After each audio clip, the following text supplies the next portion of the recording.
ನಗರದ ಎಂಜಿ ರಸ್ತೆಯಲ್ಲಿ ಎರಡೂ ಕಡೆಯಿಂದ ವಾಹನಗಳು ಸಂಚರಿಸುತ್ತಿರುವುದರಿಂದ ಸಾರ್ವಜನಿಕರಿಗೆ ಹಾಗೂ ಪಾದಚಾರಿಗಳಿಗೆ ಸಾಕಷ್ಟು ತೊಂದರೆ ಉಂಟಾಗುತ್ತಿದೆ. ರಸ್ತೆ ಕಿರಿದಾಗಿರುವ ಹಿನ್ನೆಲೆಯಲ್ಲಿ ಒಂದೇ ಸಮಯದಲ್ಲಿ ಎರಡು ಕಡೆಯಿಂದ ವಾಹನಗಳು ಸಂಚರಿಸಿದಾಗ ವಾಹನ ದಟ್ಟಣೆ ಉಂಟಾಗುವುದರ ಜೊತೆಗೆ ಪಾದಚಾರಿಗಳು ರಸ್ತೆ ದಾಟಲು ಹಾಗೂ ಸುರಕ್ಷಿತವಾಗಿ ಸಂಚರಿಸಲು ಪರದಾಡುವ ಪರಿಸ್ಥಿತಿ ನಿರ್ಮಾಣವಾಗಿದೆ. ವಿಶೇಷವಾಗಿ ಜನನಿಬಿಡ ಸಮಯದಲ್ಲಿ ಈ ಸಮಸ್ಯೆ ಮತ್ತಷ್ಟು ಹೆಚ್ಚಾಗುತ್ತಿದ್ದು ಸಣ್ಣಪುಟ್ಟ ಅಪಘಾತಗಳ ಆತಂಕವು ಸಾರ್ವಜನಿಕರಲ್ಲಿ ಮೂಡಿದೆ. ಹೀಗಾಗಿ ಈ ರಸ್ತೆಯ ಸಂಚಾರ ವ್ಯವಸ್ಥೆಯ ಬಗ್ಗೆ ಟ್ರಾಫಿಕ್ ಪೊಲೀಸ್ ಅಧಿಕಾರಿಗಳು ವಿಶೇಷ ಗಮನಹರಿಸಿ ಈ ರಸ್ತೆಯಲ್ಲಿ ಏಕಮುಖ ಸಂಚಾರ ವ್ಯವಸ್ಥೆ ಇದ್ದರೂ ಎರಡೂ ಕಡೆ ವಾಹನಗಳು ಸಂಚರಿಸುತ್ತಿವೆ. ಆದ್ದರಿಂದ ಸೂಕ್ತ ಸಂಚಾರ ನಿಯಂತ್ರಣ ಕ್ರಮಗಳನ್ನು ಕೈಗೊಳ್ಳಬೇಕು ಎಂದು ಸಾರ್ವಜನಿಕರು ಒತ್ತಾಯಿಸಿದ್ದಾರೆ. ಜನಸಂದಣಿ ಹೆಚ್ಚಿರುವ ಸಮಯದಲ್ಲಿ ಟ್ರಾಫಿಕ್ ಪೊಲೀಸರನ್ನು ನಿಯೋಜಿಸಿ ವಾಹನ ಸಂಚಾರವನ್ನು ನಿಯಂತ್ರಿಸುವ ಮೂಲಕ ಪಾದಚಾರಿಗಳು ಹಾಗೂ ವಾಹನ ಸವಾರರಿಗೆ ಅನುಕೂಲ ಮಾಡಿಕೊಡಬೇಕು ಎಂಬುದು ನಾಗರಿಕರ ಮನವಿಯಾಗಿದೆ. ಸಾರ್ವಜನಿಕರ ಸಮಸ್ಯೆಗೆ ಶೀಘ್ರ ಪರಿಹಾರ ಸಿಗುತ್ತದೆಯೇ ಎಂಬುದನ್ನು ಕಾದು ನೋಡಬೇಕಾಗಿದೆ. ಕರುನಾಡು ವಾಹಿನಿ, ದಿಟ್ಟ ನಡೆ, ಸ್ಪಷ್ಟ ನುಡಿ. ನಮಸ್ತೆ. ಈಗ ತುಮಕೂರಿನಲ್ಲಿ ಇದು ಒನ್ ವೇ ಅಂತಾರೆ ಎಂಜಿ ರೋಡ್. ಈಗ ನೋಡಿದ್ರೆ ಇಲ್ಲಿ ಎರಡು ಕಡೆಯಿಂದ ಗಾಡಿಗಳು ಓಡಾಡ್ತಾ ಇದೆ. ಈಗ ನಿಮ್ಮ ಅಭಿಪ್ರಾಯ ಏನ್ ಹೇಳಿ?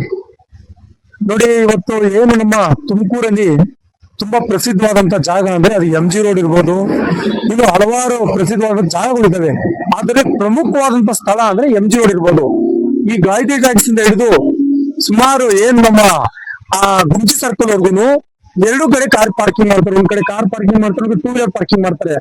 ಆದ್ರೆ ಪೊಲೀಸ್ನವರು, ಟ್ರಾಫಿಕ್ ಪೊಲೀಸ್ನವರು ದಯಮಾಡಿ ಈ ವಿಚಾರವಾಗಿ ಈ ಎಂಜಿ ರೋಡ್ ಅಲ್ಲಿ ಒಂದೊಂದು ಪಾಯಿಂಟ್ಗೆ ಒಬ್ಬೊಬ್ರನ್ನ ಹಾಕಿ ಈ ಒಂದೇ ಬರೋಂತವ್ರೆ ಯಾರು ಬರ್ತಾರೋ ಅವ್ರನ್ನ ಮುಲಾಜಿಂದಾಗಿ ತಗೊಂಡೋಗ್ಬಿಟ್ಟು ಗಾಡಿ ಫೈನ್ ಹಾಕಿ ಕೋರ್ಟ್ ನೋಟಿಸ್ ಕೊಡುವಂತ ಕೆಲಸ ಮಾಡ್ಬೇಕು.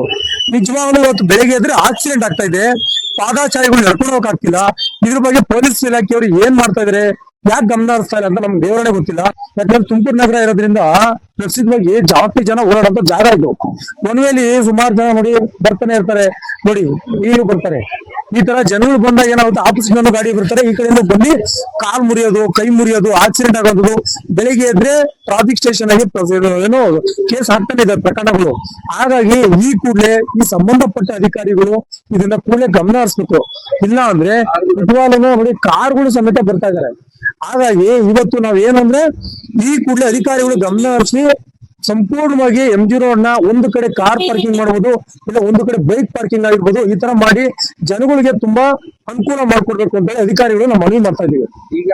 ಈಗ ಇದು ನಿಜವಾಗ್ಲೂ ಒನ್ ವೇ ಇದೆಯಾ ಇಲ್ಲ ತೆಗ್ದು ಹಾಕಿದಾರ? ಇಲ್ಲ, one way any time 24 hours one way ಇದ್ದೇ ಇರ್ತಿದ್ದು. ಜನಗಳಿಗೆ ನಮ್ಮ ಕರ್ನಾಟಕದಲ್ಲಿ ಯಾರೇ ಏನೇ ಮಾಡಿದ್ರು ರೂಲ್ಸ್ ಫಾಲೋ ಮಾಡಲ್ಲ. ಅದೇ ನಮ್ಗೆ ಬೇಜಾರಾಗಿರೋದು. ಹಾಗಾಗಿ ರೂಲ್ಸ್ ನ ಫಾಲೋ ಮಾಡುವಂತ ಕೆಲಸ ಮಾಡ್ಬೇಕು ಜನ. ಒನ್ ವೇ ಯಾವತ್ತೂ ತೆಗಿಯಕ್ಕೆ ಯಾರ ಕೈಯಿಂದ ಆಗಲ್ಲ. ಅದಕ್ಕೋಸ್ಕರ ಸಂಪೂರ್ಣವಾಗಿ ಪೊಲೀಸ್ ಇಲಾಖೆನವರು ಮುಂದಾಳತ್ವ ವಹಿಸಿ ಈ ತುಮಕೂರು ಎಂಜಿ ರೋಡ್ ನ ಸಂಪೂರ್ಣವಾಗಿ ಜನಗಳಿಗೆ ಓಡಾಡುವಂತವ್ರಿಗೆ ಸಂಪೂರ್ಣ ಕ್ಲಿಯರ್ ಮಾಡ್ಕೊಡ್ಬೇಕು ಅಂತ ನಾವು ಕೇಳ್ತಾ ಇದೀವಿ ಈ ಸಮಯದಲ್ಲಿ. ಸರಿ, ಹಾಗಿದ್ರೆ ಇದು ಟ್ರಾಫಿಕ್ ನವರು ಇದ್ರ ಬಗ್ಗೆ ಏನೋ ಗಮನ ಹರಿಸ್ತಿಲ್ವಾ, ಏನೋ ಮಾಡ್ತಿಲ್ವಾ, ಏನೋ ಎತ್ತ ಅಂತ? ಅಲ್ಲ, ಟ್ರಾಫಿಕ್ ಏನಾಗಿದೆ, ಬೆಳಿಗ್ಗೆ ಹೊತ್ತು ಪೊಲೀಸರು ಬರ್ತಾರೆ, ಒಂದೆರಡು ಕೇಸ್ ಮಾಡ್ತಾರೆ, ಮತ್ತೆ ಸಂಜೆ ಬರ್ತಾರೆ. ಏನಾಗುತ್ತೆ, 10 ಗಂಟೆ ಮೇಲೆ ಸಂಪೂರ್ಣವಾಗಿ ಒನ್ ವೇಲಿ ಗಾಡಿಗಳು ಓಡಾಡ್ತಾನೆ ಇರ್ತವೆ.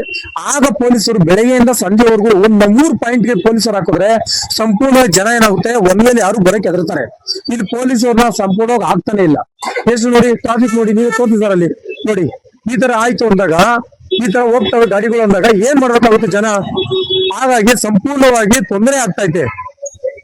ಅದಕ್ಕೋಸ್ಕರನೇ ದಯಮಾಡಿ ಏನಿವತ್ತು ನಮ್ಮ ಟ್ರಾಫಿಕ್ ಪೊಲೀಸ್ನವರು ಸಂಪೂರ್ಣವಾಗಿ ಎಂಜಿ ರೋಡ್ಗೆ 3 ರಿಂದ 4 ಪಾಯಿಂಟ್ ಹಾಕಿ ಒನ್ ವೇ ಬರೋರಿಗೆ ಮುಲಾಜಿಂದಾಗಿ ನೋಟಿಸ್ ಕೊಡ್ಬೇಕು, ಫೈನ್ಗಳು ಹಾಕ್ಬೇಕು. ಕ್ಯಾಮ್ರಾಗಳು ಇದಾವೆ. ಕ್ಯಾಮ್ರಾಗಳು ಏನಾಗುತ್ತೆ ಅಂದ್ರೆ ರೋಡ್ ಅಲ್ಲಿ ಮೇನ್ ರೋಡ್ ಇದಾವೆ, ಇಲ್ಲಿಲ್ಲ, ಒನ್ ವೇಲ್ ಇಲ್ಲ. ಹಂಗಾಗಿ ಒನ್ ವೇಲು ಕ್ಯಾಮ್ರಾಗಳು ಫಿಕ್ಸ್ ಮಾಡ್ಬೇಕು. ಸಂಪೂರ್ಣವಾಗಿ ಏನಾದ್ರು ಪೊಲೀಸ್ ಇಲಾಖೆ ಮಾಡಿದ್ರೆ ಮಾನ್ಯ ವರಿಷ್ಠ ಅಧಿಕಾರಿಗಳಿಗೆ ನಾವೇ ಮನವಿ ಕೊಡುವಂತ ಕೆಲಸನೂ ಮಾಡ್ತಾ ಇದೀವಿ. ಸದ್ಯದಲ್ಲೇ ನಾವು ಕೊಡ್ತೀವಿ. ಎಂಜಿ ರೋಡ್ ಅಂತಲ್ಲ, ಎಲ್ಲಾ ರೋಡ್ಗಳಿಗೂ ಇದೇ ಸಮಸ್ಯೆ ಆಗಿದೆ. ಇದನ್ನ ಮುಲಾಜಿಲ್ದಂಗೆ ಸಂಪೂರ್ಣವಾಗಿ ಪೊಲೀಸರು ಕಾನೂನು ಕ್ರಮ ಕೈಗೊಳ್ಳಬೇಕು ಅಂತ ಈ ಸಮಯದಲ್ಲಿ ಮನವಿ ಮಾಡ್ತಾ ಇದೀವಿ. ಅರುಣ್ ಕುಮಾರ್ ಎನ್, ರಾಜ್ಯಾಧ್ಯಕ್ಷರು, ಕರ್ನಾಟಕ ರಕ್ಷಣಾ ವೇದಿಕೆ ಕನ್ನಡ ಸೇನೆ.